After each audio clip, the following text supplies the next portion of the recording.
کہنے والے کہتے ہیں کہ حسبنا کتاب اللہ، ہمارے پاس کتاب اللہ کی کافی ہے، ہمیں کسی اور کی ضرورت نہیں، ہم کتاب اللہ کو خود دیکھیں گے، خود سمجھیں گے، اور خود دیکھ کر اور سمجھ کر جو ہمارے طریقہ سمجھ میں آئے گا اس پر چل پڑیں گے۔ یہ جو دعویٰ کیا جا رہا ہے یہ در حقیقت خود قرآن کریم کو نہ سمجھنے کا نتیجہ ہے۔ پہلی سورت میں، سورہ فاتحہ میں، اللہ تبارک و تعالیٰ نے واضح طور پر بیان فرما دیا کہ صراط مستقیم وہ نہیں ہے جو تم اپنے دماغ سے، اپنی سمجھ سے، اپنی سوچ سے قرآن کو دیکھ کر سمجھو۔ صراط مستقیم وہ ہے جس پر اللہ کے انعام منعم شدہ بندے کار بن رہے ہوں۔ اور کیا فرمایا؟ وَاتَّبِعْ سَبِيلَ مَنْ أَنَابَ إِلَيَّ، ان لوگوں کا راستہ اپناؤ، ان لوگوں کے پیچھے چلو جو مجھ سے رجوع کرنے والے ہیں۔ سبیل من اناب الی، وہاں پر بھی کتاب کا حوالہ نہیں دیا، وہاں پر بھی حوالہ دیا رجال کا حوالہ دیا، رجال اللہ کا حوالہ دیا۔ تو اس کا یہی وجہ ہے کہ حضرت نبی کریم سرور دو عالم صلی اللہ علیہ وسلم کے وقت سے لے کر آج تک دین کی صحیح تعبیر و تشریح جو متوارث چلی آئی ہے اس کا راستہ یہی تھا کہ صحابہ کرام نے حضور اقدس صلی اللہ علیہ وسلم کی صحبت حاصل کی اور اس کے نتیجے میں صحابی بن گئے۔ صحابی کے معنی کیا؟ صحابی کے معنی صحبت اٹھانے والا رسول اللہ صلی اللہ علیہ وسلم۔ اور حضرت شاہ اسماعیل شہید رحمۃ اللہ علیہ نے ایک بڑی پیاری بات فرمائی ہے۔ فرماتے ہیں کہ آج کل لوگوں میں دستور ہے کہ جب کسی بڑے کا تذکرہ کرتے ہیں، عالم کا تذکرہ کرتے ہیں تو بڑے لمبے چوڑے القاب لگائے جاتے ہیں اس کے ساتھ، کسی کے ساتھ صحیح، کسی کے ساتھ غلط، جیسے میرے ساتھ غلط القاب لگا دیے گئے۔ لیکن کسی کو امام کہا جاتا ہے، کسی کو فقیہ کہا جاتا ہے، کسی کو محدث کہا جاتا ہے، کسی کو قطب دوراں کہا جاتا ہے، خدا جانے کیا کیا القاب و آداب لوگوں نے بنا رکھے ہیں۔ لیکن آپ نے دیکھا ہوگا کہ حضرات صحابہ کرام رضی اللہ تعالیٰ عنہ اجمعین کو جب ذکر ہوتا ہے تو وہاں کوئی لقب نہیں لگاتا، کوئی امام ابو بکر نہیں کہتا، کوئی فخر المحدثین عمر بن الخطاب نہیں کہتا، کوئی شیخ الاسلام عثمان بن عفان نہیں کہتا، وہاں کوئی لقب نہیں لگاتا۔ کیوں نہیں لگاتے؟ بھئی بعد کے آنے والے جو ہیں ان کے ساتھ تو لمبے چوڑے لقب لگا رہے ہیں، اور جو صحابی وہ ہیں کہ وہ صحابہ کرام کے مرتبے کو کوئی بڑے سے بڑا ولی نہیں پہنچ سکتا۔ حضرت عبداللہ بن مبارک رحمۃ اللہ علیہ سے پوچھا گیا کہ حضرت معاویہ افضل تھے یا عمر بن عبدالعزیز افضل تھے؟ تو جواب میں فرمایا کہ تراب فی انف معاویہ خیر من الف عمر بن عبدالعزیز، معاویہ کی ناک میں جو مٹی حضور اقدس صلی اللہ علیہ وسلم کی صحبت میں گئی تھی وہ 1000 عمر بن عبدالعزیز سے افضل ہے۔ تو صحابی کو تو کوئی نہیں پہنچ سکتا، لیکن بعد کے لوگوں کے تو لمبے چوڑے القاب لگا رکھے ہیں اور صحابہ کے ساتھ کوئی لقب نہیں۔ کیا وجہ ہے؟ تو حضرت شاہ صاحب فرماتے ہیں کہ ارے وہ صحابہ کرام کو جب صحابی کہہ دیا تو ان کو کسی لقب وقب کی ضرورت نہیں۔ یہ القاب و آداب تو یہ ان لوگوں کے لیے ہیں جن میں اپنی ذات میں کوئی خوبی نہیں تھی تو اس واسطے دکھا دکھا کر اس کے ساتھ القاب لگا دیے گئے۔ اور وہ جو فارسی میں مصرع مشہور ہے کہ حاجت مشاطنیس روئے دل آرام را، جس کا چہرہ خوبصورت ہو اس کو سنگار پٹار کی ضرورت نہیں ہوتی، اس کو زیب و زینت کی ضرورت نہیں ہوتی، وہ بغیر سنگار کے بھی خوبصورت ہے۔ تو جب کسی کو کہہ دیا کہ یہ صحابی ہے تو سبھی کچھ کہہ دیا، پھر وہ محدث بھی ہے، پھر وہ مفسر بھی ہے، وہ شیخ الاسلام بھی ہے، وہ سبھی کچھ ہے جب اس کو صحابی کہہ دیا۔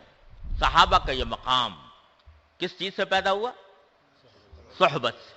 نبی کریم سرور دو عالم صلی اللہ علیہ وسلم کی صحبت نصیب ہوئی، اس نے ان کو صحابی بنا دیا۔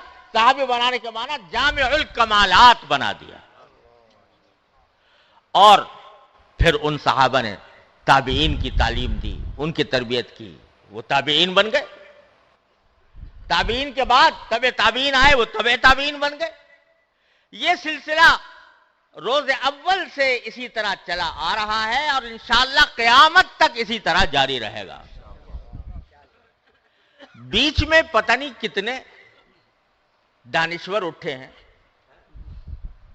اس پورے 1400 سال کے دوران، جنہوں نے یہی نعرہ لگایا کہ حسبنا کتاب اللہ، ہمیں رجال اللہ کی ضرورت نہیں، ہم تو کتاب اللہ کے پیرو ہیں اور کتاب ہی کی کو سمجھ کر کریں گے. اور اس کے نتیجے میں طرح طرح کے نظریات نے جنم لیا. معتزلہ پیدا ہو گئے، خوارج پیدا ہو گئے، کرامیہ پیدا ہو گئے، جہمیہ پیدا ہو گئے، قدریہ پیدا ہو گئے، جبریہ پیدا ہو گئے. اگر فرقوں کی تاریخ اٹھا کر دیکھو مسلمانوں کے عہد میں تو سینکڑوں فرقے پیدا ہوئے. وہ سب فرقے کیا تھے؟ حسبنا کتاب اللہ کہنے والے، کہ ہمیں بس کتاب چاہیے، رجال اللہ کی ہمیں فکر نہیں. لیکن انجام کیا ہوا؟ تھوڑے تھوڑے دنوں ہر ایک نے اپنی چمک دمک دکھائی اور کچھ عرصے بڑا سکہ لوگوں کے دلوں پر بٹھایا، یہاں تک بٹھایا کہ بعض اوقات حکومتیں بھی ان کی آ گئیں اور ان کی حکومتوں نے جو صحیح دین پر چلنے والے تھے ان پر جبر و تشدد کا بازار گرم کیا، امام احمد بن حنبل کے اوپر کوڑے برسائے. لیکن کیا ہوا؟ کچھ عرصہ اپنی چمک دمک دکھا کر، کچھ عرصہ اپنا زور شور دکھا کر وہ ایسے دفن ہوئے، ماضی کے ملبے میں اس طرح دفن ہوئے کہ آج ان کا ذکر صرف تاریخ کے اوراق میں موجود ہے، کوئی ان کا جاننے والا بھی موجود نہیں. ایک نہیں، سینکڑوں.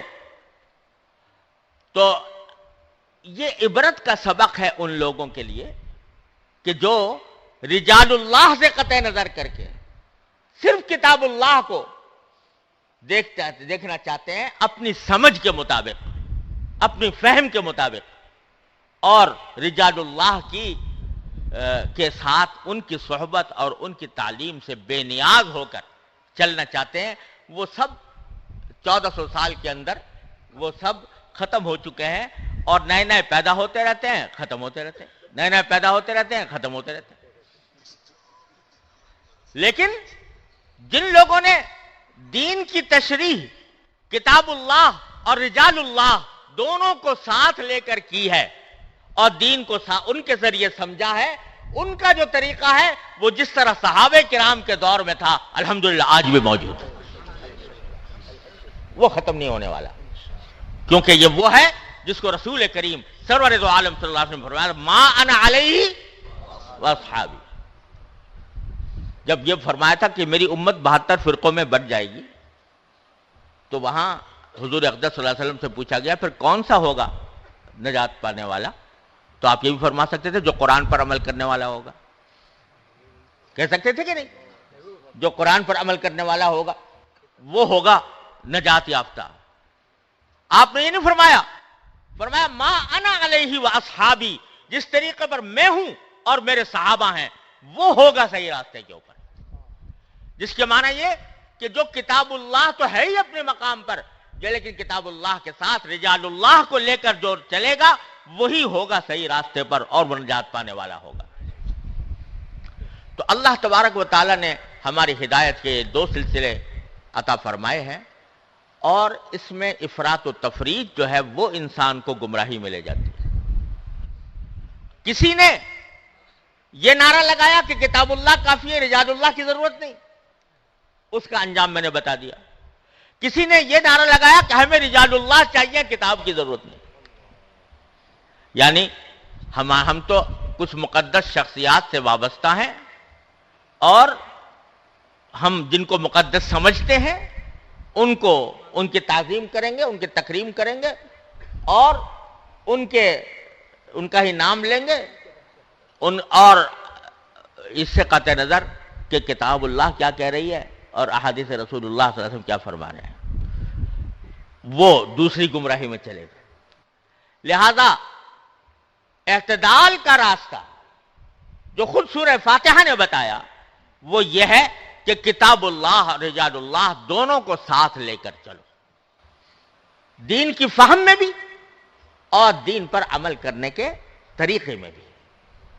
اسی لیے ہمارے ہاں شروع سے یہ سلسلہ متوارث چلا آتا ہے کہ انسان کی اپنی اصلاح کے لیے یہ ضروری ہے کہ وہ کسی اللہ والے سے اپنا رشتہ جوڑے، اصلاحی تعلق قائم کرے، اور وہ اس کے امراض ظاہرہ اور باطنہ کی تشخیص کر کے اس کا علاج بتاتا ہے، اس کی اصلاح کرتا ہے۔ یہ جو نبی کریم سرور عالم صلی اللہ علیہ وسلم کے فرائض منصبی میں فرمایا گیا وَيُزَكِّيهِمْ، آپ اس لیے آئے ہیں تاکہ ان کا تزکیہ کریں، یعنی ان کو پاک صاف بنائیں۔ صرف تعلیم کتاب و حکمت پر اکتفا نہیں، بلکہ تعلیم دے دی، یعنی یتلو علیہم آیاتی، قرآن کریم کی آیتیں تلاوت فرما دی، یعلمہم الکتاب، کتاب کی تعلیم دے دی، حکمت والحکمہ، حکمت کی تعلیم دے دی۔ فرمایا اس پر بھی بس نہیں بلکہ وَيُزَكِّيهِمْ، اب ایک اور چیز کی ضرورت ہے ساری تعلیم حاصل کرنے کے بعد، وہ کیا ہے کہ ان کے اخلاق کا تزکیہ کیا جائے۔ یعنی علم تو بے شک حاصل ہو گیا، لیکن علم حاصل کرنا تنہا کافی نہیں جب تک کہ کسی اللہ والے کی صحبت میں رہ کر اس علم کو اپنی زندگی میں رچایا بسایا نہ جائے۔ اور اسی کو حضرت حکیم علماء نے تعبیر فرمایا کہ کسی اللہ والے کی جوتیوں میں جا پڑو۔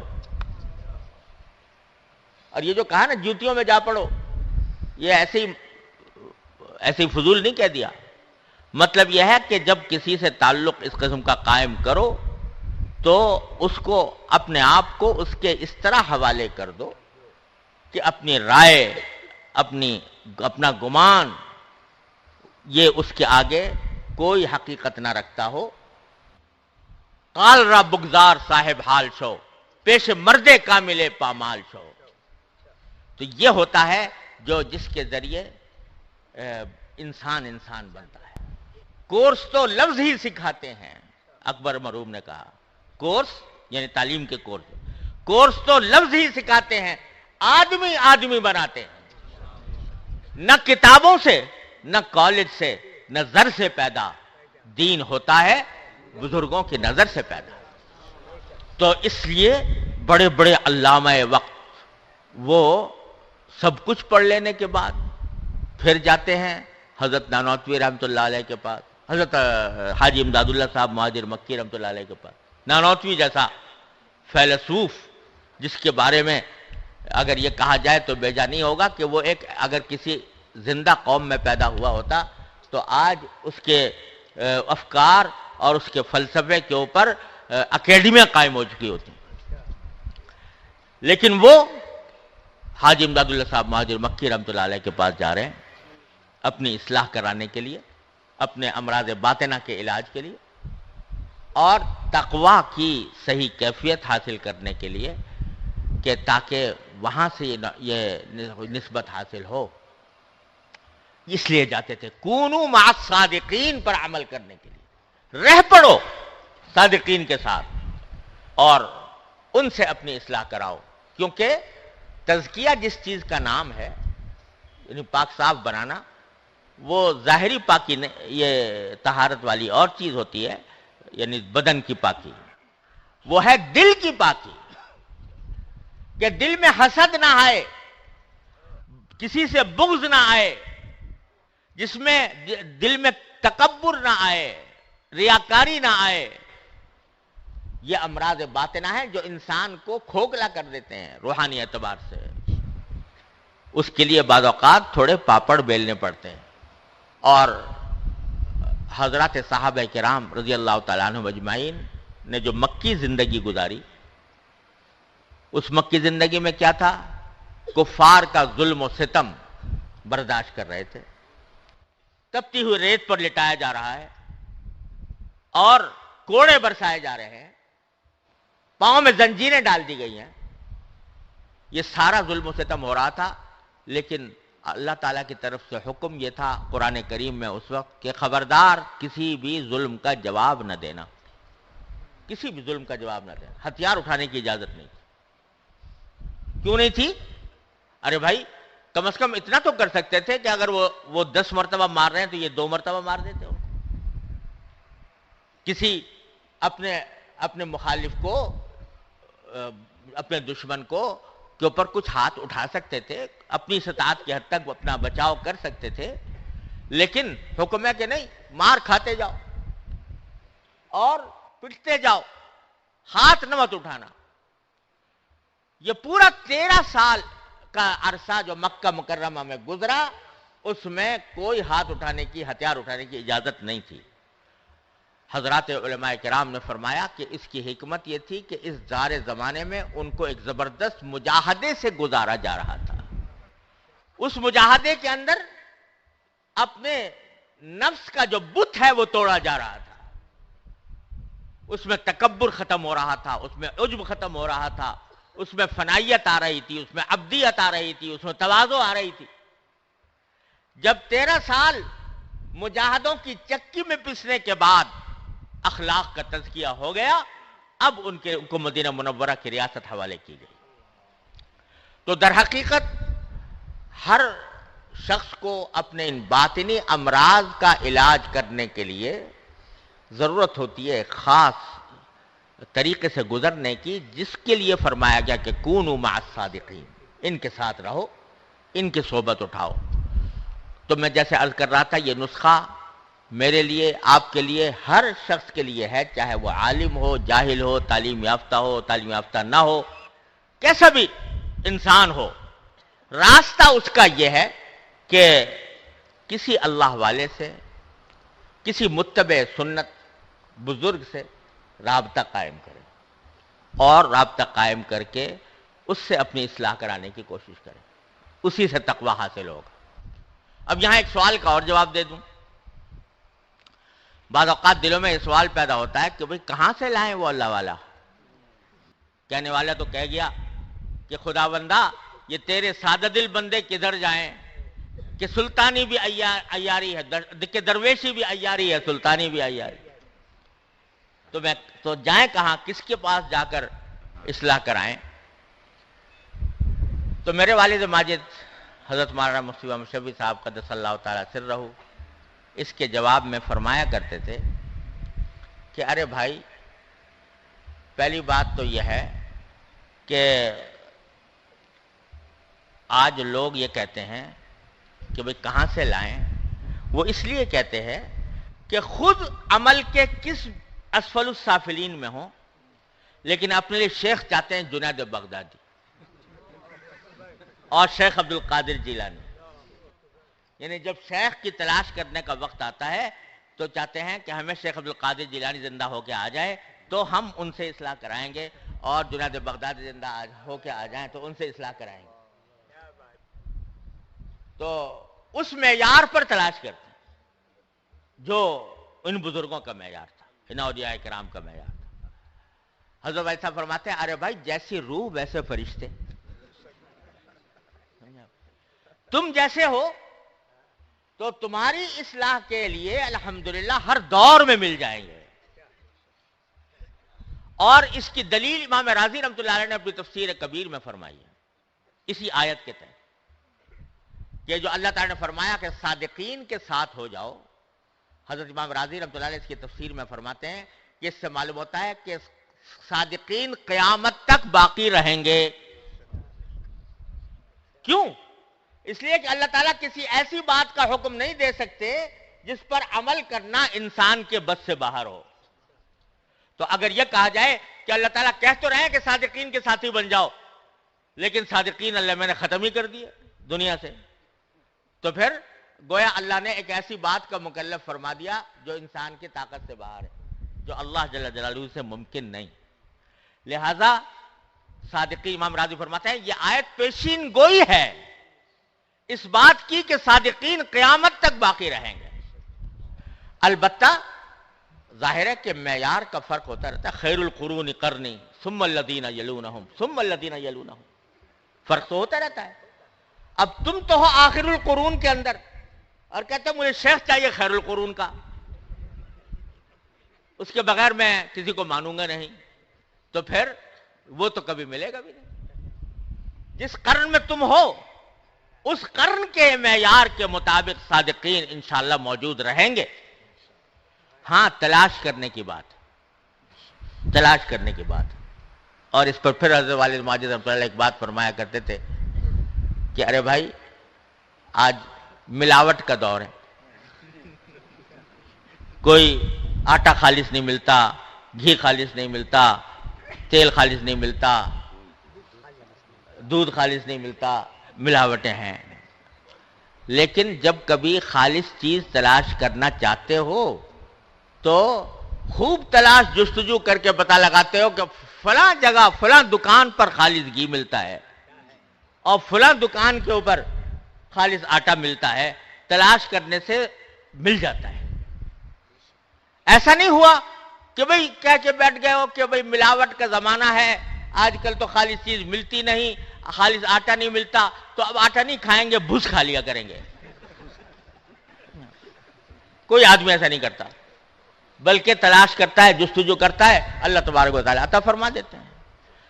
تو فرماتے ہیں بھائی ایسے ہی شیخ بھی خالص نہیں ملتا، تو لیکن اگر تلاش کرنے والے کو مل جاتا ہے اور ضرور ملے گا، بشرطے کہ یہ تھا. میں والد ماجد تو ایک مرتبہ فرمانے لگے، ایک صاحب ان سے کہنے لگے حضرت والد صاحب رحمۃ اللہ علیہ سے کہ حضرت زمانہ ایسا آ گیا ہے کہ کوئی ملتا ہی نہیں، کہاں جا کے بیٹھے ہیں کسی کے پاس، کس کی صحبت اختیار کریں. تو حضرت والد صاحب نے فرمایا کہ تمہیں اور کوئی نہیں ملتا تو اپنے مسجد کے مؤذن کے پاس جا کر بیٹھا کرو، اس سے فائدہ ہوگا تمہیں. کیونکہ وہ 5 وقت اللہ کا کلمہ بلند کرتا ہے. اس کے پاس جا کر بیٹھو گے اس نیت سے کہ اللہ تعالیٰ میری اصلاح فرمائے، اس سے تمہیں فائدہ پہنچے. تو بھائی یہ دین صحبت سے پھیلا ہے اور اس صحبت کا اختیار کرنا انتہائی ضروری ہے اور یہ ہم سب کے لیے ضروری ہے. تو پیغام آج کے اجتماع کا یہ ہے کہ اللہ تبارک و تعالی ہمیں اہل اللہ کی صحبت سے سرفراز فرمائے، ان کے صحبت میں بیٹھنے، ان سے دین سیکھنے، ان سے دین پر عمل کرنے کا طریقہ سیکھنے کی توفیق عطا فرمائے. بس یہ اگر یہ فائدہ حاصل ہو گیا اس ماشاءاللہ اس بڑے اجتماع سے کہ ہمارے دلوں میں اس کی اہمیت پیدا ہو گئی اللہ والوں کے ساتھ تعلق قائم کرنے کی، تو انشاءاللہ یہ بڑا اجتماع بڑا کامیاب ہے. اللہ تبارک و تعالی ہم سب کو اس کی توفیق عطا فرمائے. وآخر دعوانا الحمدللہ رب العالمین.